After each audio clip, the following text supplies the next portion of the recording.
Well, I have to let you know that when I began my sermon prep this week, we were actually going to be taking on more text than this, and the more I got into it, it's like, you know what, we need to break these two. So this is a little shorter section than I had intentionally planned, but there's a lot good here, and next week, there's some good things that I want us to spend some time on and not rush through. But as we turn to our passage today, let's kind of get dialed in on where we're at in the book of Mark and what's going on. Because this is the second of three cycles in the book of Mark between Caesarea Philippi, when Peter proclaims, "You are the Christ," to the cross. There's three cycles where Jesus proclaims, "I'm going to be put to death.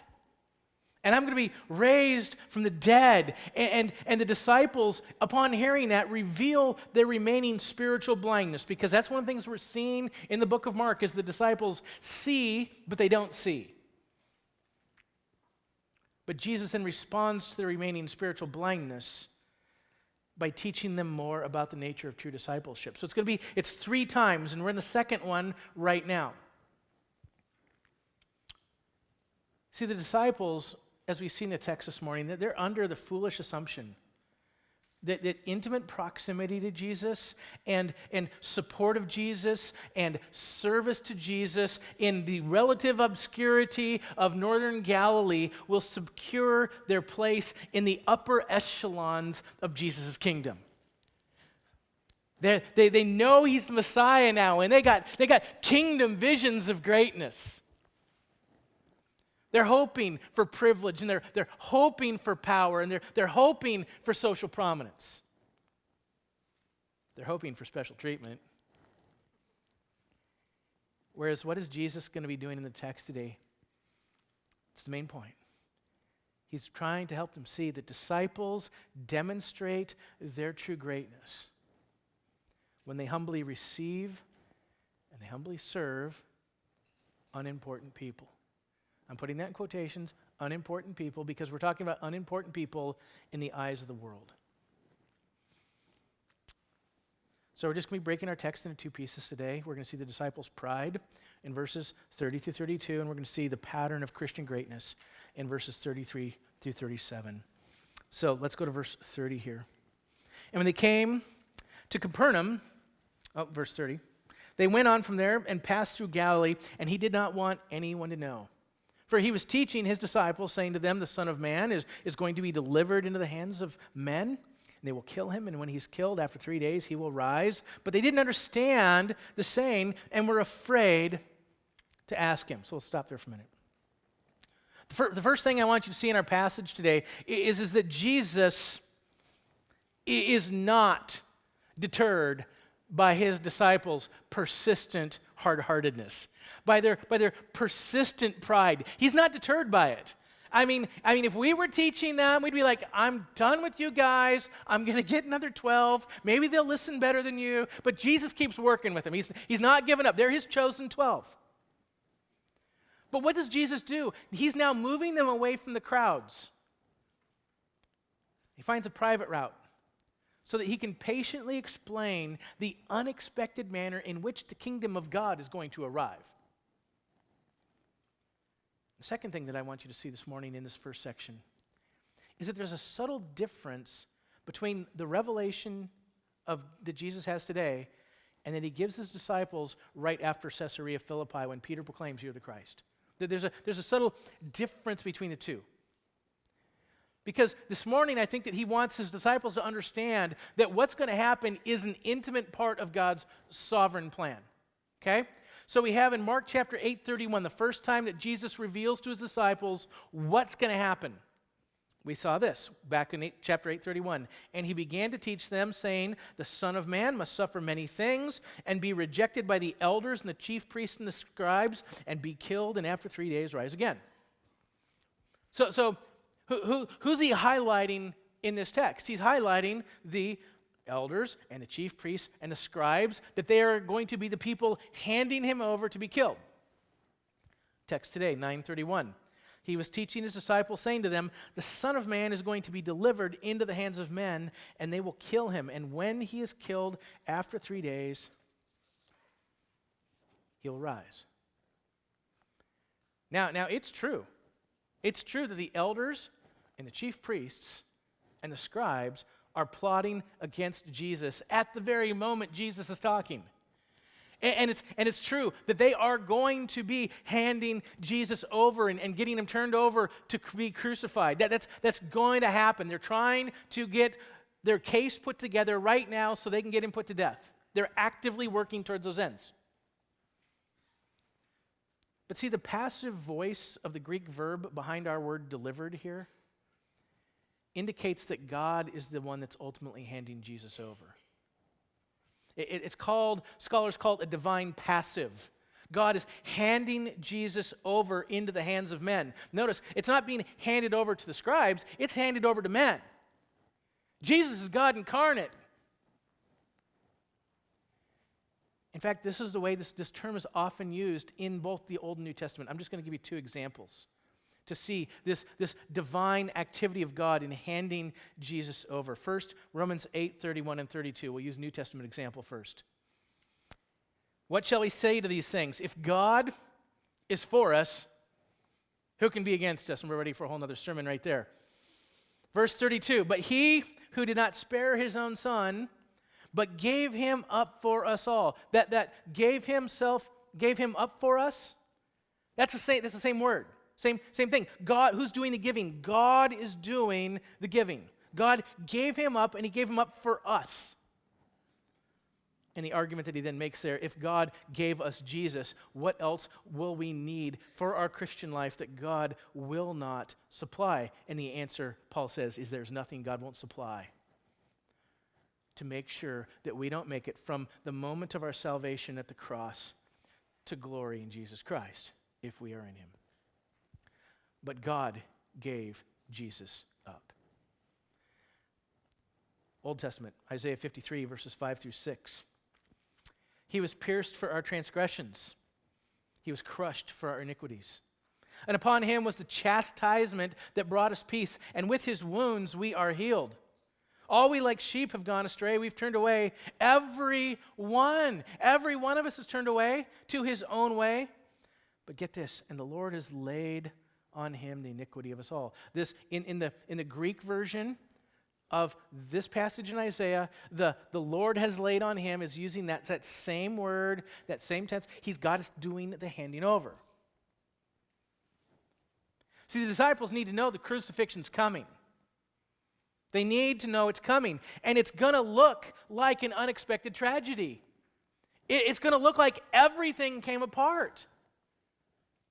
It's going to look like the religious leaders had their way, and they figured out a way to overcome Jesus. And Jesus' messianic expectations have utterly failed. That's what it's going to look like.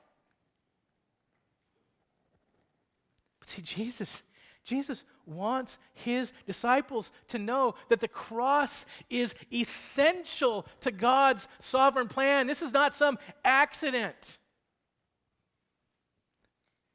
This is everything that God has been working through history to accomplish. No one can derail God's sovereign purposes. Isaiah 46, 9 through 10. Remember the former things of old.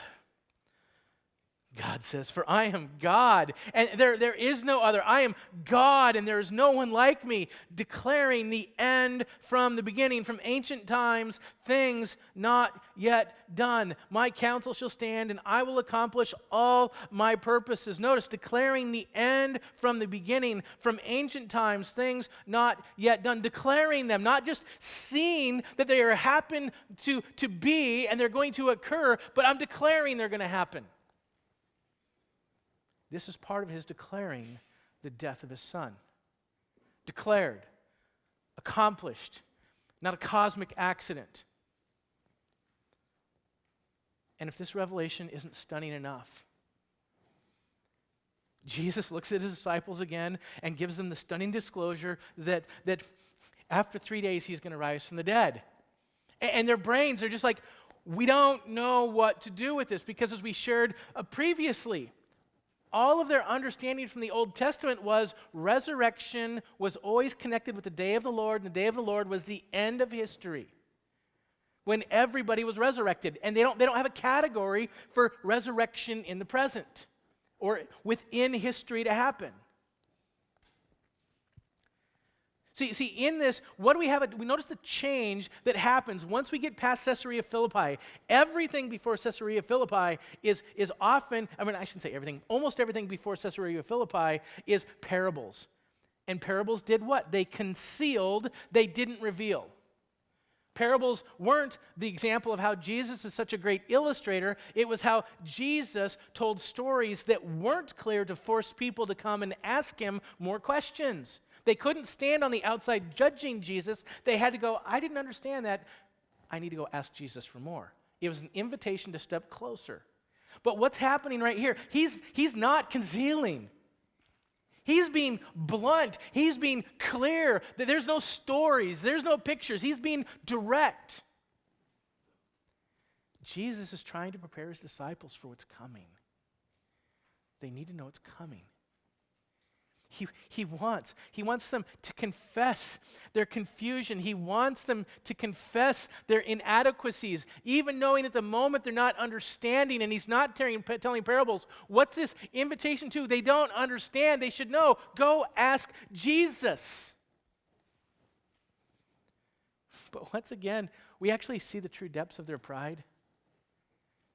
And in their pride, we really see our pride just as well. They're no different than us. I mean, I have to tell you that when I was going to seminary, I started seminary at 45. And I'm in with a bunch of guys that are as old as my kids. And you know what? There's times I was quiet and didn't ask questions just because I didn't want to look dumb. And that's the truth. I mean, I'm sad to say, but I was afraid of looking dumb in front of all these kids. Well, I'd been in the ministry for 18 years before, so I should know this all. No, I'm here at school because I don't know it all, right? See, they're too afraid to pursue Jesus for further explanation. And the evidence becomes clear. Why? Why won't one of them step up and ask? It's because they're more concerned with their internal ranking system. They're more concerned with their pecking order in the 12 than they are with understanding the truth. Verse 33, they came to Capernaum. And when he was in the house, he asked them, hey guys, what were you discussing on the way? Like I couldn't tell what you were discussing on the way. But they had kept silent, for on the way they had argued with one another about who was the greatest. I mean, this is just a serious disconnect. So let's just get how disconnected this really is. Imagine if I come home after church today, and Colleen says, "Hey, can we go into the den? We need to talk." I'm like, "Sure, let's go to the den." We go sit down, and she's like, "Well, I just received the test results back from the doctor when I was in last week, and this hasn't happened." She hasn't had tests. Okay, all right, so just make sure. But just imagine, okay? She's had tests, and she's like, I just found out I have stage 4 cancer. They're giving me 6 months. And I sit there, and I look at her, and say, honey, I can't believe you got that news. That's horrible. But did you hear my sermon today?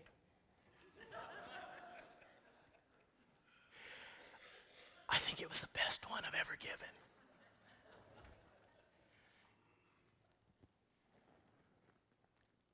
Is that messed up? Yes. That's what's going on in the text. That's what's going on with the disciples. Why should their response to Jesus be about them? Why would my response to my wife be about me? See, the contrast between this revelation and the disciples' discussion is supposed to jar us. It's supposed to shake us. It's supposed to upset us. I mean, Jesus wants them to understand God's sovereign plan, whereas all they want to do is argue about the pecking order. See, they're not only prideful, they're absolutely oblivious to their own failures and inadequacies. I mean, what happened right before this? Transfiguration. Hey, Jesus, let's build some tents up here. Down at the bottom of the mountain. Hey, Jesus, we can't drive this demon out. We don't know what to do. I mean, they're not on a winning streak right now. And they're having an argument over who's best. See, they're still struggling with that partial spiritual blindness. And it's going to continue through the book. See, they finally understand who Jesus is. They understand he's the Messiah, but they don't understand why this Messiah came. They're filling in all of that data with their expectations, which are not accurate. See, they're hoping that Jesus is their ticket to greater things, instead of recognizing that Jesus is the pattern of true greatness. He's not the ticket. He's the pattern. Verses 35 to 37. And he sat down and he called the 12 and he said to them, if anyone would be first, he must be last of all and servant of all. And he took a child and he put him in the midst of them, taking him in his arms, and he said to them, whoever receives one such child in my name receives me. And whoever receives me receives not me, but him who sent me.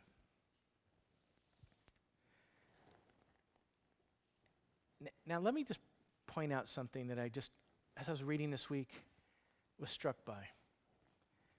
If we look at verse 35,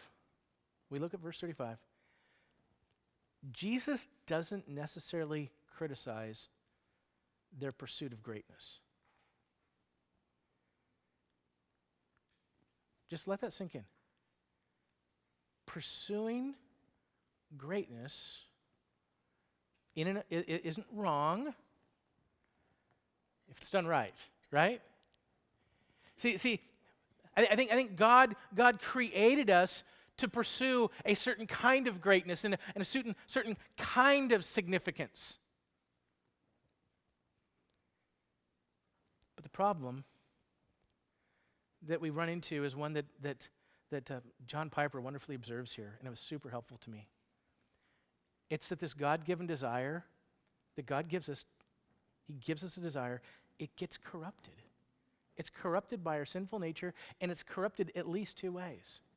Number one, this desire for greatness is corrupted by not longing to actually be great, but to be known as great. Is there a difference between those two? To actually be great or to be known as great? Why does Facebook and Instagram exist? Is it so you can be great or to be known as great? Look, I'm the perfect mom, and look, my perfect kids, and the perfect cake I made. You know, it's like this competition that crushes people.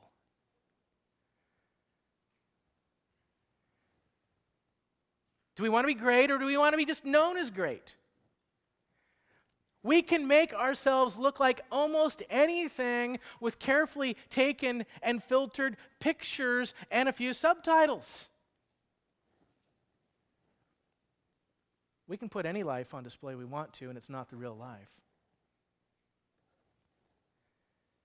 It's also corrupted by not our longing to be great, but to be greater than someone else. I either want to just be known as being great, but not really be great, or I just want to be known as being great because I'm better than other people. We use the people around us to make ourselves look better. They're stepping stools to greatness. They're objects of comparison to set ourselves apart from, to diminish them and to elevate ourselves. See, Jesus wants them to know true greatness is not wanting to be first while everybody else is second, third, fourth, fifth, and sixth. That's not true greatness. Neither is true greatness positioning yourselves so that other people praise you. That's not it either. Now see, true greatness, according to Jesus, is putting yourself in a position where you can serve everyone. And you can be a blessing to as many people as is humanly possible. It's not about being above others so that others serve you and acknowledge you, but it's actually making yourself available for other people.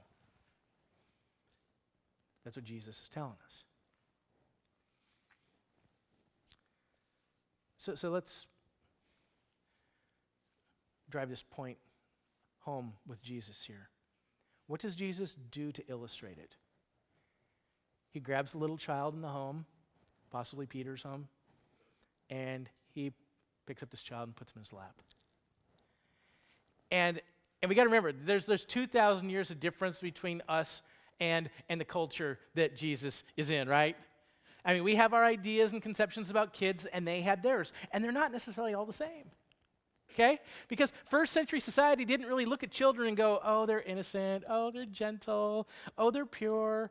You know, that's not kind of how they're looking at them. And rather they believed that children, not that they hated children, but often children were insignificant in and of themselves. They weren't rather significant. Why? One, high mortality rates. High mortality rates, and on the other one, they had not done anything to prove their worth in society. They didn't contribute anything. Okay? This culture they're in is an honor-shame culture. You need to do something to build honor for yourself, and if you don't have it, you have to have a way to get it from somebody else. And children haven't had anybody to do anything to gain honor. See, there's no political payback in serving kids. They don't vote, right? I mean, kids don't give speeches about your helpfulness. The reality is, every parent knows this. Children pretty much take you for granted. And take it for granted that you're going to take care of them. And put gas in the car. And pay for insurance. Oh, and then pay for the accident. Right? I mean, but they take it for granted. And they don't make a really big deal that you pour out your life for them. Till they're about 30. Then they look back, most of the time. Not all the time, though. See, when we're trying to understand what it means to be a servant, what it means to be the servant of all, it's not the child who demonstrate what it means to be the servant of all. It's Jesus. Okay? We're not supposed to be looking at the child as the example of what it means to be a servant. We're supposed to be looking at Jesus, who's showing us what does it mean. He's taking the least significant person in their culture, and he's grabbing him and bringing him in. See, in other words, he's saying children in this instance prove more clearly than any other kind of person whether you're truly great or not. Serving this child proves whether you're truly great or not. Why? Because it's proving whether you live your life to serve or you live your life to be praised. That's what Jesus is showing them in welcoming this little child and grabbing this child. What are you living your life for?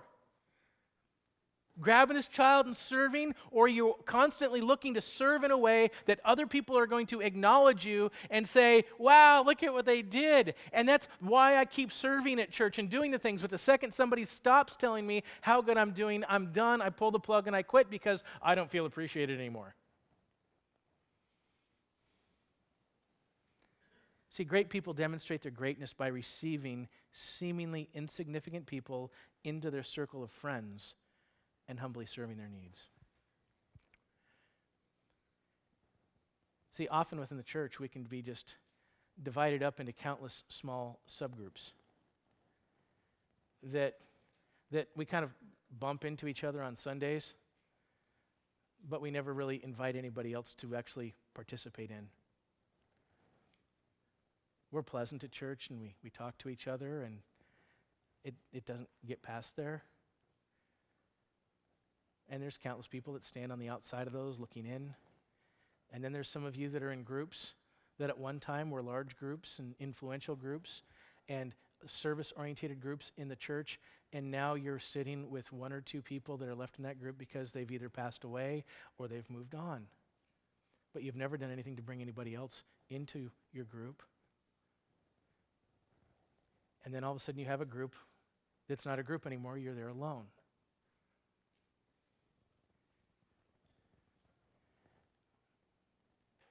What's Jesus saying? Welcome them in. Not because of what they offer. And I want to tie this in. How do I believe that Jesus is not just talking about kids or people in general? I think he's really focused on fellow believers here. When he says, whoever receives a child in my name, in verse 37, and whoever receives one such child in my name receives me, and whoever receives me receives not me, but him who sent me. Well, number one, children are the lowest ranking member of society. And in the next two texts that we're going to see this next week and the following week, Jesus is going to be continuing this conversation. See, in the next one where we're going to be next week, we're going to see John going out and rebuking a guy who's casting out demons in Jesus' name. I mean, the guy's actually doing what they weren't doing at the bottom of the mountain. And he's doing it in Jesus' name. And he rebukes him. So the man that's being rebuked is somebody who's believing in Jesus. He's just not part of the inner circle. He's not part of our club. And therefore, we're telling him to stop because he's not part of our club. So the person in question is somebody who's believing in Jesus. And then in chapter 9, verse 42, in the following week, we're going to see Jesus warn his disciples against causing one of these little ones who believe in me to sin. Then he talks about the dangers of hell. So what's he saying? He's saying, be careful that there's these people who believe in me. They're seemingly insignificant, or they're not part of the inner circle, or they don't seem like they have much influence. Be careful that you don't cause one of those to sin. And he's really talking about falling away. So I think the focus in here is on believers, even though, yes, we would want to be serving children, and we want to be serving all people as Christians. The primary focus here is on believers.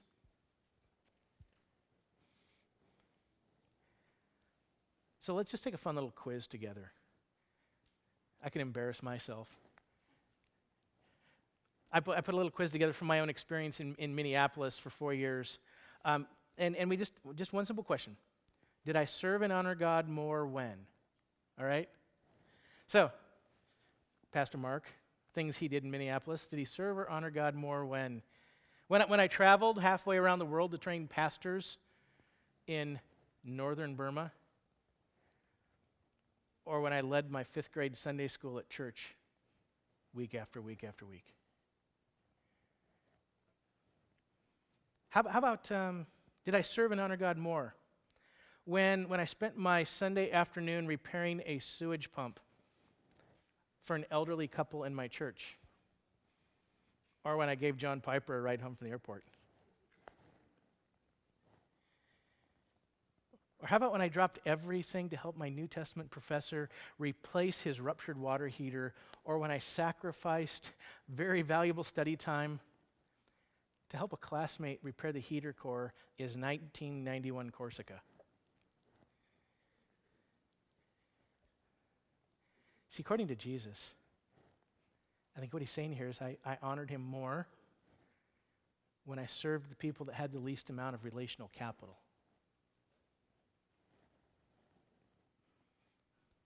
I mean, we like to talk about how we served or helped people who are important, right? So how do we cultivate this kind of mindset? How do we do it? Well, Paul begins in Philippians by telling us that we need to begin by just actually even considering and being aware of other people's needs. I mean, it's like often we can't even think about how to do this is because I don't even have a clue what people need around me because I'm so focused on myself, right? Philippians chapter 2, verses 3 through 4. Paul says, "Do nothing from selfish ambition or conceit, but in humility count others more significant than yourselves. Let each of you look not only to your own interests, but to the interests of others." Now notice in here, Paul presents us with the obstructions to humble service before he kind of lays out the path later on to how do we build unity and service in the church. And as we look at the obstructions, it's important to point out that the greatest obstruction to humble service and unity in the church is not your brother or sister in Christ. The greatest obstruction isn't the person sitting next to you. The greatest obstruction is your attitude about yourself. Do nothing from selfish ambition. What's selfish ambition? It's an attitude that's driven by the lust for status, success, and personal recognition. I want to be known as great. You can't serve others and you can't build unity if you always have to be number one. If you have to be number one, you're not going to build it. How about conceit? Conceit is nothing but an exaggerated evaluation of your self-importance. Now, Paul is not telling us that we're not important. And I don't want you to hear this morning me telling you, well, you're just not important. No, it's an exaggerated sense of self-importance. It's that you don't have it in the proper perspective. It's like when you look through the binoculars from the wrong end. You know, it's like, wow, that's way out there.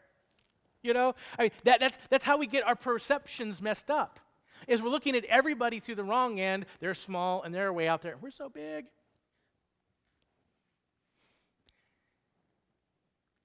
You know, conceit, it's like living like you're the center of the universe. It's like I'm the sun and everything else is just revolving around me, and if it doesn't, it's out of place. Conceit. But you know, there's another, actually more comfortable and common barrier that we run into. We see it in verse 4. Let each of you look out not only to your own interests. See, we can be looking to our own interests. We can just be self-absorbed. And that's different from selfish ambition. That's different from vain conceit because it's not necessarily driven by our lust for status and our lust for success and personal recognition. Self-absorption simply evaluates every aspect of church life through the lens of self. Well, how does that division affect me? How does this ministry serve me? You know, I don't like it when they do that. How does my church or my pastor or my worship leader, my elder, my small group leader uphold my priorities and serve my felt needs? I didn't like that. See, self-absorbed people rarely, if ever, ask, how can I best serve my church? It's like most questions are always the other way around. How am I being served? How can I be serving my church? Should I adjust my busy schedule so I can be more available? How can I be thinking about how can I even find out what other people's needs are? How can I be an active agent of unity and conduit of grace in my church? How about that for a question?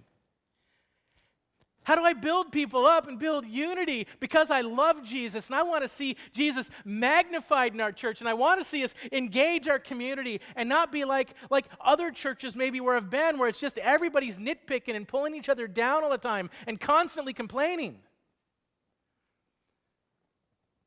I mean, we're people. We got plenty of issues.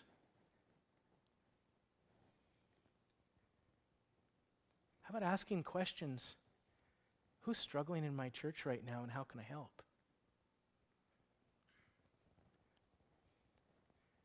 Who's struggling?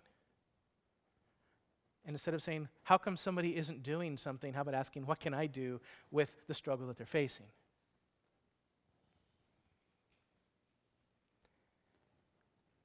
But here's the greatest news. Jesus doesn't simply command us to put others first and stop. He actually doesn't just, because he's God, he can just, if he gives us a command, he doesn't have to give us a reason. He could have ended with it, but he didn't. He concluded with the astounding revelation that you and I actually serve God. We serve God. We serve God himself, when we serve Jesus himself, when we humbly serve the least significant followers. Just an illustration, like the little ride I gave John Piper home from the airport, 20 minutes. You know what? He just came back from a conference where he spoke to 4,000 or 5,000 people. And you know what? We didn't talk about the conference. He actually just wanted to know what was going on in my family, a little bit more about my background, because I was going to the school there. My daughter was getting married, and we talked about that. He just wanted to know what's going on.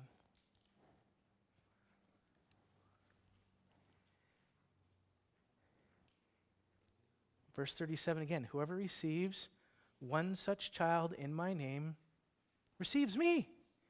And whoever receives me receives not me, but him who sent me. Wouldn't you just drop everything if you had the chance to serve with one of your greatest heroes of the faith? Okay, I don't know who it currently is. And okay, let's say they got to be alive so we don't have to get a time machine. But they're alive right now, and you'd be like, I would just love to be a part of that ministry. And it would make me so excited. And you got a phone call, and it's you'd look at dropping everything. You'd look at finding out how to get the plane ticket if you were invited. Because of what they do and how awesome it is. And he's saying, you know what? When you serve the least, you're serving the greatest. Not because the least are great in and of themselves, but because you're showing that you're serving God and you're not putting your self-interests above the people around you. And that's what truly great people do. They reflect Jesus Christ. See, he's telling us you are receiving the King of the universe every time. Every time that we truly welcome another brother or sister in Christ into our circle of friends in church. Every single time somebody newer to church is there and you invite them in and you kind of start doing life with them. And not just interacting on Sunday, but getting to know them, you're welcoming Jesus. You and I are serving the King of the universe. Every time we step out to assist a brother or sister in need. They have needs going on in their life, and you're taking time out of your very busy schedule. I'm not saying your schedules ain't busy. Some of you have more time than others. But you're serving Jesus. And sometimes you can look at the opportunity to serve as a burden. And Jesus is saying it's not a burden. You're serving God. The greater the need, the greater your service to God. That's what Jesus is saying.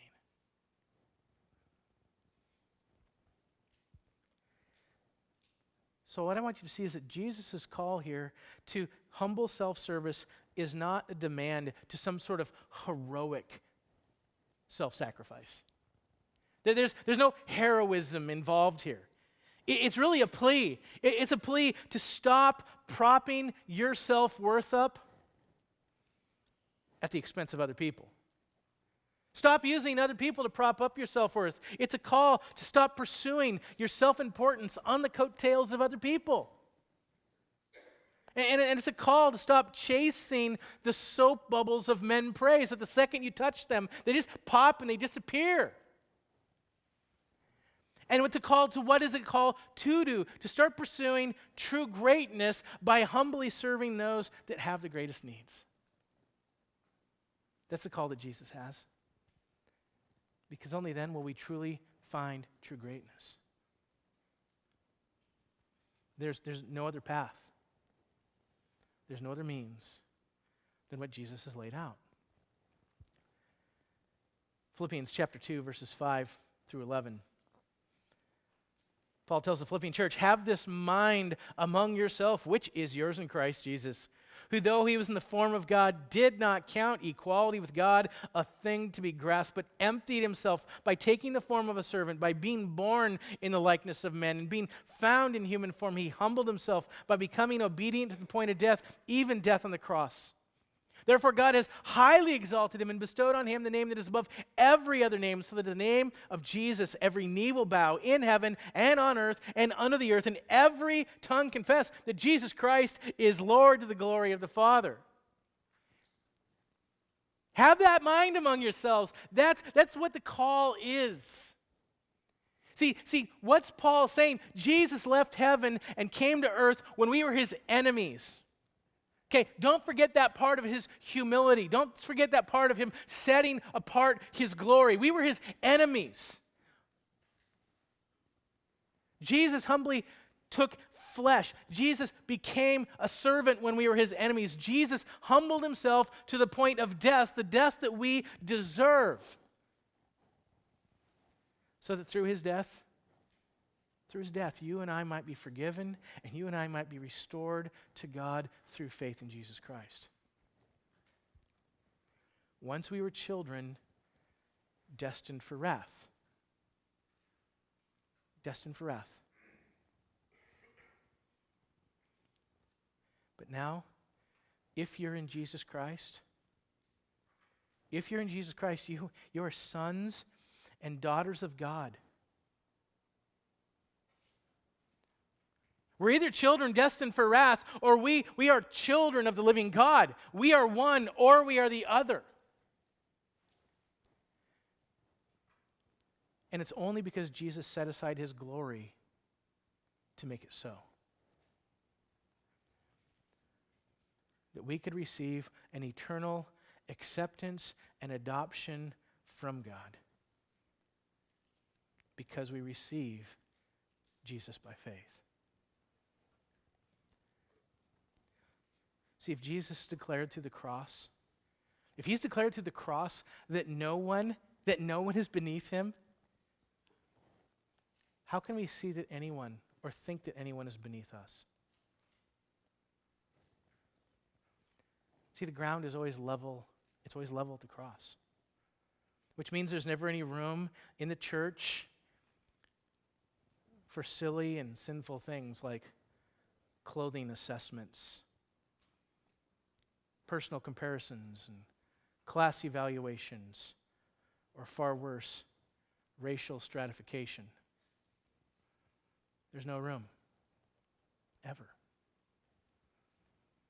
Jesus purchased your eternal acceptance. He purchased it. And the Father's arms, the Father's arms are constantly open to you because Jesus' arms were open to you and they were nailed to the cross for you. That's the grounds of our acceptance. And it's the grounds of our accepting others. There's no higher expression of love than what Jesus did.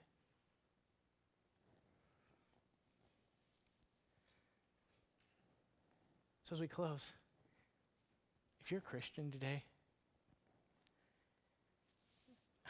if you've truly experienced that love through faith,